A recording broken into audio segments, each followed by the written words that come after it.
चलिए आपको दिखाते हैं किसी ने दिल से मुझे दिया है बहुत नायाब सा तोहफ़ा।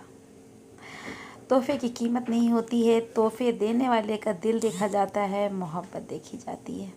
तो ये हैं कंगन जो कांच के हैं और ये कंगन बेहद खूबसूरत हैं। और किसने दिया है ये तो हम बताए नहीं आपको। तो ये कंगन लेकर आई हैं मरियम की अम्मी मेरे लिए। और किचन में बन रही है बिरयानी, जिसकी क्लिप अभी आप आगे को देखेंगे क्योंकि वॉइस ओवर कर रहे हैं। और गोश्त अभी गला नहीं है यानी कोरमा, तो हमने हाथों में पहन के दिखा दिया है, लेकिन मेरे ये साइज़ से काफ़ी बड़े हैं। तो ये जो है प्लेट लेकर आई थी, 2 प्लेटें हैं इस तरह की और एक बड़ी प्लेट है। एक प्लेट ये है, 2 प्लेट छोटी हैं और बहुत खूबसूरत है माशाल्लाह से माशाल्लाह से। और हम तो देवा मेला जा ही नहीं पाए। देवा मेला की क्लिप जो है जिया शूट करके लाए हैं, रखी हुई है, लेकिन यार एडिट करने का मौका ही नहीं मिल रहा है। अगर उसे एडिट करते हैं तो और ये जो डेली वाले ब्लॉग्स जा रहे हैं वो रह जा रहे हैं। तो इंशाल्लाह ताला बहुत जल्दी हम आपके साथ शेयर करेंगे। तो ये तोहफ़ा कैसा लगा आपको बताइएगा। तो जो है आज हमने नाश्ते में बनाया है चना, साथ में है अदरक वाली चाय और साथ में है बॉयल एग्स।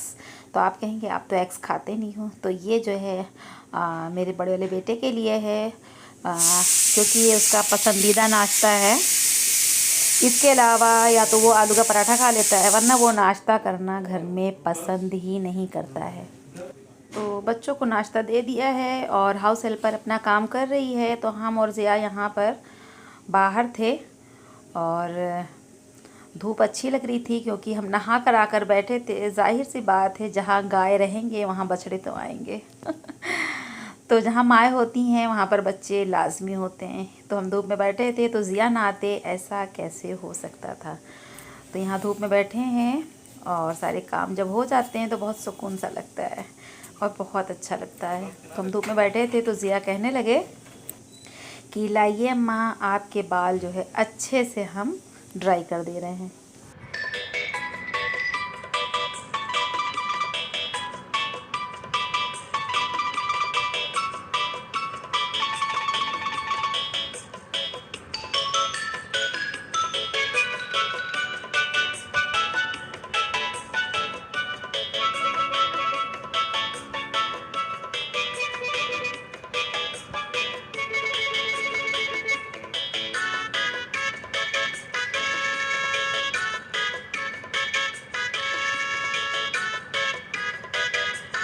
तो पास में ही यहाँ पर बहुत खूबसूरत सी तितली थी और जिसने बचपन की याद दिला दी।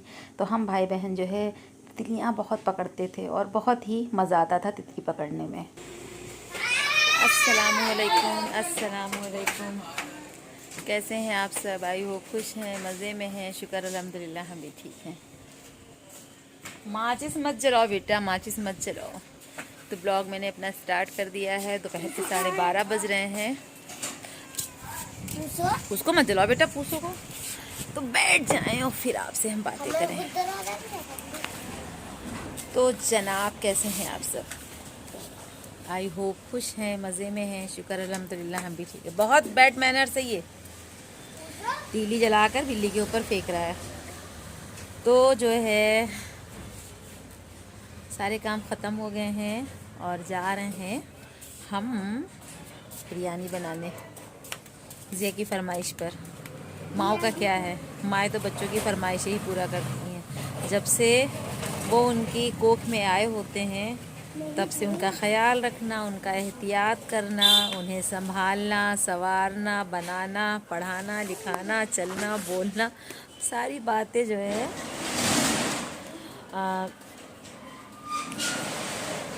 माएँ जो हैं अपने बच्चों के लिए करने लगती हैं। फिर उनके लिए जो है उनकी दुनिया उनके बच्चे होते हैं। मेरा ऐसा कोई भी प्लान नहीं था कि हम जो है बिरयानी बनाएं। तो हमने कहा चलो ब्लॉग स्टार्ट करते हैं। और अगर आज मेरे चैनल पे फर्स्ट टाइम आप आए होंगे, धूप लग रही है ना, बाहर बैठे हैं तो इस वजह से आंखें जो हैं धूप की जो मतलब घमस है यानी इसकी जो रोशनी है ना, आँख बंद कर दे रही है हमारी। तो अगर मेरे चैनल पे फर्स्ट टाइम आए हैं तो मेरे चैनल को सब्सक्राइब करना मत भूलिएगा, बेल आइकन को ज़रूर प्रेस कर दीजिएगा, ऑल पे करिएगा, ताकि जो है आने वाली वीडियो की नोटिफिकेशन आपको मिल सके। आज सुबह में कल सुबह में सॉरी, बंदर आया था और अम्मी जो है अपने पौधों में बैठ करके गमलों में मिट्टी घास फूस जो होता है वो निकाल रही थी, और उन्होंने पास में ही जो है मोबाइल अपना रख दिया। और बंदर आया ना, मोबाइल लेकर चला गया। जब बंदर मोबाइल लेकर चला गया तो मम्मी अपना मोबाइल ढूंढ रही है। तब देखा दूर से दूसरी छत पे जो है बंदर मामा जो है अम्मी जान का मोबाइल लिए हुए मज़े से उसको देख रहा है। अगर वो मोबाइल जो है टच वाला होता और मतलब मतलब वो छोटा वाला मोबाइल था, कीपैड वाला जो होता है छोटा सा, जो अम्मी वो चला नहीं पाती, अम्मी के पास वो भी है, लेकिन अम्मी जब ऊपर आती हैं ना तो अपना छोटा वाला मोबाइल लेकर के आती हैं। तो मोबाइल लेके चला गया वो, अब उसको ऐसे ऐसे देख रहा है। अच्छा, इत्तेफाक से उस दिन मोबाइल जो है अम्मी के हाथों से गलती से वाइब्रेशन पे लग गया। अब जो है जनाब ये था कि हमने कहा फटाफट से उसको घंटी बजाते हैं, घंटी की आवाज़ से मोबाइल छोड़ देगा और वो भाग जाएगा। जैसे ही हमने उसको बेल उसकी जो है बजाया तो वो वाइब्रेट हुआ, उसने डर के जो छत से छोड़ा मोबाइल तो वो नीचे गिरा और मोबाइल जो है 2 टुकड़ों में बट गया, 2 हिस्सों में। और सारे लोग मोहल्ले में जो है क्या कहते हैं इधर उधर देखने लगे, क्या हुआ, कोई हादसा हो गया क्या। हादसा तो था ही खैर, लेकिन एक जो है मतलब मजाक भी हो गया बहुत बड़ा। सब लोग खूब हंसे बंदर मोबाइल ले गया, बंदर मोबाइल ले गया। यार ये बंदर बहुत परेशान करते हैं, सच में बहुत परेशान करते हैं। आज हमने सोचा कि चलो निहारिका जी के सवाल का जवाब दे दें। मेरी एक सब्सक्राइबर हैं निहारिका जो शिमला से हैं, तो उनका सवाल था कि आपके हस्बैंड की डेथ कैसे हुई। तो और बहुत सारे सवाल थे, तो हम सोच रहे थे कि आपके सवालों के जवाब दिए जाएं, लेकिन अगर हम अपने आपके सवालों के जवाब लेके बैठेंगे ना तो ब्लॉग जो है बहुत लंबा हो जाएगा। मेरे हस्बैंड की डेथ ऐसे हुई डियर कि हम जो है अपने मायके आए हुए थे। मेरी मम्मी अजमेर शरीफ गई थी और हम घर में सबसे बड़े हैं, यानी मेरी 2 बहनें और हैं हमसे छोटी और एक भाई है। तो मेरी अम्मी जो है जिस वक्त मेरी शादी हुई तो सिर्फ हम 14 ईयर्स के थे, और तो मेरा बेटा भी नहीं हुआ था। नहीं, बेटा जो है जब मेरी शादी हुई थी तो 14 ईयर्स के थे, और उसके शादी के 2.5 साल के बाद मेरा बेटा हुआ। तो मेरी अम्मी को जाना पड़ा अजमेर शरीफ, उनकी कोई मन्नत थी, और हम घर पे आ गए थे। और मेरे जो हबी थे उन्होंने अपने घर का कुछ सामान चुपके से जो है बेच दिया था। और मेरे हबी जो थे वो मेंटली डिस्टर्ब थे। मेरी शादी एक धोखा थी। उनका जो है लखनऊ में नूर मंजिल में डॉक्टर नायडू से उनके पागलपन का जो है इलाज चल रहा था, और मेरे सास ससुर ने छिपाया इस बात को। और जब मेरी शादी हुई तो शादी के 3 सालों में उन्होंने हमें इस कदर अजियत दी, बिजली के तार से मारना, सुई चुभा देना पूरी बॉडी में, और कहीं छत से कूद जाते थे, कहीं फांसी लगा लेते थे, कहीं ढेर सारी अपनी जो पागलपन की दवाएं खाते थे, डिप्रेशन तो था ही नहीं यार, डिप्रेशन होता तो वो सही हो जाता है, लेकिन चीज़ों को तोड़ देते थे, घर में किसी को मारते थे, मोहल्ले में भी किसी के घर घुस जाते थे, उसका खाना खाए आते थे, यानी ऊट पटांग हरकतें थीं जो पागलों की होती हैं। और मेरी ज़िंदगी जो है एक बबुल का पेड़ हो गई थी। बबुल के पेड़ में देखा कितने कांटे होते हैं, बस वैसी ही थी। तो जो है उन्होंने कुछ सामान बेच दिया था और हम अपने मैके में थे, तो मेरी सास ने कहा जहाँ वो सामान बेचा है उसको आप लेके वापस आओ। तो वो लेने भी गए उस आदमी से, लेकिन उसको जब समझ लीजिए कि वो सामान जो था 50-60 हज़ार का था, तो वो सामान जब उसको सिर्फ 3,000 में मिल गया तो वो क्यों वापस करेगा। उसने वापस नहीं किया। उसके बाद आए, उन्होंने जो है अपनी माँ को एक ख़त लिखा, और ख़त में लिखा कि हम जो है गांव के कुएं में कूदने जा रहे हैं, और जो भी लिखा हो, खैर हमने वो ख़त नहीं पढ़ा, लेकिन कुछ लोगों से हम मतलब जो मेरे रिलेटिव थे ससुराल के, तो उनसे सुना कि ख़त में क्या लिखा था। तो उन्होंने अपनी माँ को दिया और अपनी जो चप्पलें पहन रखी थी वहीं उतार दिया और कहा अम्मा हमारा आखिरी सलाम, हम जा रहे हैं। और मेरी सास जो थी वो जाहिल थी, कभी उन्होंने स्कूल की शक्ल देखी ही नहीं थी। और फिर वो गए, कुएं में कूद गए और ठीक 3 घंटे के बाद मेरी सास जो थी लालटेन लेके गांव में कुएं में जाके झांक रही थी। तो कुएं का पानी यूज़ नहीं होता था, उसका काई जो थी, उसकी जो काई होती है हरी वाली, वो जो है फटी हुई थी। तो उसमें झांक झांक के देख रही थी। तो लोग जो है उधर से नमाज़ पढ़कर गुजर रहे थे। उन लोगों ने पूछा कि भाभी आप क्या देख रही हैं, यहाँ पर क्या हुआ? तो कहने लगी हमारा पूरा गाँव जानता था कि वो दिमाग के ख़राब थे, मतलब सारे लोग जानते थे, क्योंकि सभी लोग उनसे जो है कहीं ना कहीं किसी न किसी को उन्होंने परेशान कर रखा था। तो उन लोगों को समझते देर नहीं लगी, तो सब लोग उसी में कुएं में झांकने लगे। और मेरे ससुर उस वक्त जो है अपने काम पे थे, यानी जो काम वो करते थे। तो उसकी काई जो थी कुएं की फटी हुई थी। अगर वो उसी वक्त आ जाती तो जान बचाई जा सकती थी, लेकिन जब उन्होंने उसके अंदर तार वगैरह सबने डलवाया, कांटा डलवाया, और फिर उसमें लाश मिल गई और लाश को ऊपर खींचा गया, तो वो लाश जो थी बहुत ज़्यादा पानी पी चुकी थी। और अगर उसे थोड़ी देर और ना निकाला जाता तो लाश की जो हाल थे वो बहुत बुरे हो जाते, ऐसा था। और हम उस वक्त अपने मैके में ही थे। What are you doing? आवाज़ है पास में ये। खामोश हो जाओ। तो जो है बस इस तरह से उनकी डेथ हो गई। और फिर जो है मेरे ससुराल वालों ने, मेरी सास ने कहा कि तुमने मेरे लड़के को मार डाला। यार हम वहाँ थे भी नहीं, उसके बाद भी मेरे ऊपर जो है इल्ज़ाम लगा दिया। अगर हम वहाँ होते तो ये इल्ज़ाम सच्चा हो जाता और फिर मुझे जेल की हवा भी खिलवा देती मेरी सास। खैर जो कुछ हुआ माँ बेटे में हुआ, और शुक्र अल्हम्दुलिल्लाह, अल्लाह का लाख लाख शुक्रिया है कि हम अपने मम्मी पापा के पास थे, उनके घर पे थे। और जब हम गए भी तो उन्होंने घर से निकाल दिया, कहा कि ये बच्चे मेरे नहीं हैं, पता नहीं किसके हैं, पता नहीं क्या वाहियात जैसे इल्ज़ाम लगाए। और बस उनकी डेथ की यही स्टोरी थी। लेकिन हाँ, बहुत सारी बातें ऐसी हैं निहारिका कि हम आपके साथ जो है और भी सारी चीज़ें शेयर करेंगे। और मेरे शौहर के साथ, यानी मेरे हबी के साथ जो 3 साल गुज़रे, बहुत तकलीफ़ में गुज़रे, बहुत दर्द में गुज़रे, भूख प्यास से गुज़रे, और ना जो है पहनने के लिए कपड़े मिलते थे, ना खाना खाने, ना मतलब भूख लगी हो तो खाना भी नहीं नसीब होता था, क्योंकि मेरी सास ने 7 बेटों को जन्म दिया था और 4 बेटियों को, और वो भी सिर्फ अपनी बहू के और अपनी सास के बल पर। वो अपने बच्चों को उन्होंने कभी पाला नहीं, परवरिश नहीं की, कभी स्कूल नहीं भेजा, कभी टिफ़िन नहीं बना के दिया, उनका कोई काम नहीं किया। जो मेरी सास की सास थी, बेचारी अल्लाह पाक की गाय थी, तो उन्होंने ही बच्चों को पाला, अपने पोते और पोतियों को, क्योंकि दादी एक ऐसी वाहिद हस्ती होती है कि जो दादा दादी जो होते हैं वो अपने पोते और पोतियों को बहुत चाहते हैं। तो उन्होंने पाला पोसा, और इन्होंने सिर्फ जो है अय्याशी की अपनी लाइफ में। तो इन्होंने 7 बेटे पैदा करके दिए थे, इस बात का बहुत गुरूर था। दूसरे उनको इस बात का गुरूर था कि हम बहुत खूबसूरत हैं, मेरी चमड़ी जो है बहुत गोरी है, मेरे बाल बहुत सुनहरे हैं, मेरी आंखें बहुत शरबती हैं। अक्सर अपने हुस्न की तारीफ़ वो खुद किया करती थी हमसे कि मेरे हुस्न पे तुम्हारे ससुर फ़िदा हो करके, और कहा कि हम शादी करेंगे तो इसी खातून से करेंगे, वरना किसी से नहीं करेंगे। हर वक्त अपनी तारीफ़। और हमें बुलाती थी कल्लो परी और पता नहीं क्या क्या। भाई उनके आगे तो हम इतने गोरे चिट्टे थे नहीं, तो इसलिए उन्होंने मेरे बहुत सारे नाम रखे हुए थे। कभी किसी और ब्लॉग में आपको वो नाम बताएंगे ना तो आप दांतों तले उंगली काट लेंगे। खैर,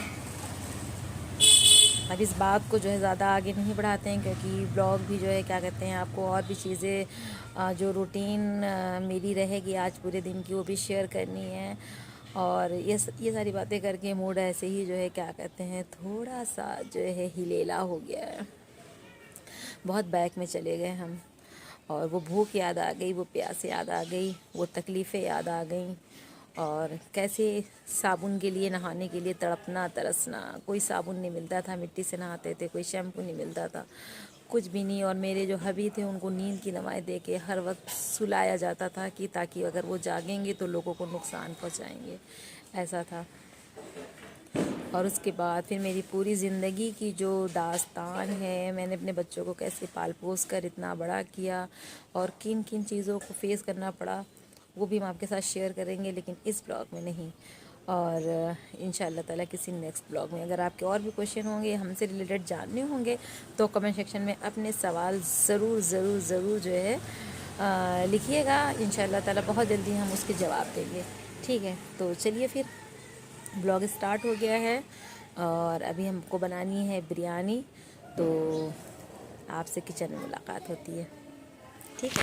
तो मेरे किचन में ख़त्म हो रही है प्याज। प्याज दे दो।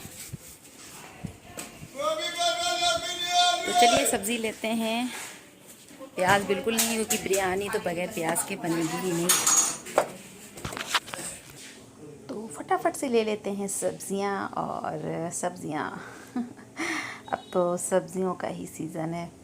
तो यहाँ पर जो है सब्ज़ियाँ समझ में आ रही थी। लौकी लेना था, लेकिन लौकी भैया के पास अच्छी नहीं थी। तो हमने कहा आप सबसे पहले फटाफट जो है प्याज जो है वज़न कर दीजिए।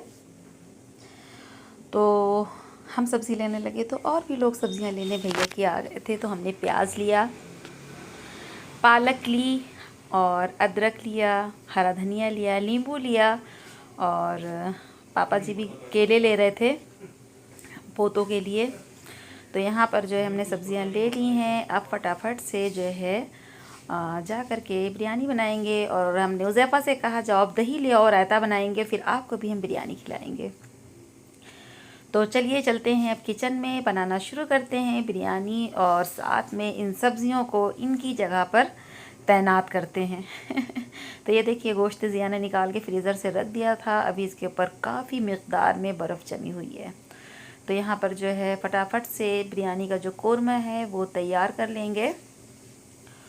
और आप सब बताइए, आप सब आज दोपहर में लंच में आपने क्या बनाया? आप अपनी भी रूटीन मेरे साथ कमेंट सेक्शन में लाजमी शेयर किया करिए। तो फटाफट से सारे काम जो है कर लेंगे। और आज यार खाना बनाने में बहुत देर हो गई। और कभी कभी ऐसा होता है कि गोश्त जो है गलने का नाम ही नहीं लेता। तो क्या कर सकते हैं, आज अम्मी को खाना हमने जो है 2:30 बजे भेजा, यानी 2 बजे देते थे, आधा घंटा लेट थे। तो यहाँ पर जो है गोश्त हमने बघार दिया है, और एक तरफ चावल जो है वॉश करके भिगो करके रख दिया है। और बिरयानी बस जैसे बनती है, जैसे सब बनाते हैं, वैसे हम भी बना रहे हैं। तो यहाँ पर जो है हमने चावल वॉश किया, भिगोया, उसके अंदर 2 से 3 छोटी इलायची, 1 बड़ी इलायची, थोड़ी सी दालचीनी की लकड़ी और नमक। थोड़ा आपको बिरयानी जो चावल जब बॉयल करते हैं उसमें थोड़ा तेज़ ही रखना होता है, क्योंकि आप जब पानी निकालते हो चावल जो है जब बॉयल हो जाते हैं तो फिर नमक भी आधा बह ही जाता है पानी के साथ। इसलिए इसमें हम चावलों में नमक जो है थोड़ा तेज़ रखते हैं। तो यहाँ पर जो है 1 ढक्कन के करीब, यानी मान के चलिए 2 चम्मच के करीब हमने केवड़ा जो है डाल दिया है, जो केवड़ा वाटर आता है। अब फटाफट से प्याज जैसी हमारी लाल हो गई, गोश्त भी हमने बघार दिया, उसके अंदर नमक डाल दिया, गोश्त डाल दिया, प्याज ब्राउन हो गई थी। तो इसके अंदर अभी भी बर्फ़ थी यार।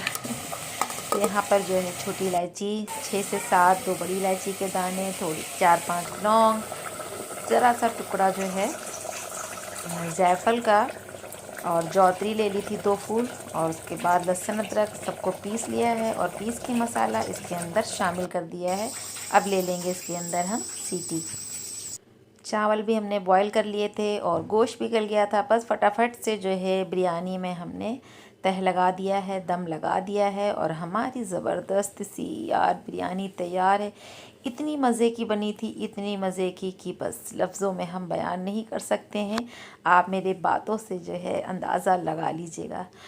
तो बस बिरयानी तैयार है, और अब बहुत तेज़ की भूख लगी, हम जा रहे हैं खाने। आइए आप सब भी खा लीजिए, और इस ब्लॉग को यहीं पर ख़त्म करते हैं, लेते हैं इजाज़त। इंशाअल्लाह ताला नेक्स्ट ब्लॉग में फिर मुलाकात होगी। तब तक के लिए दुआ में याद रखिएगा। अल्लाह हाफ़िज़।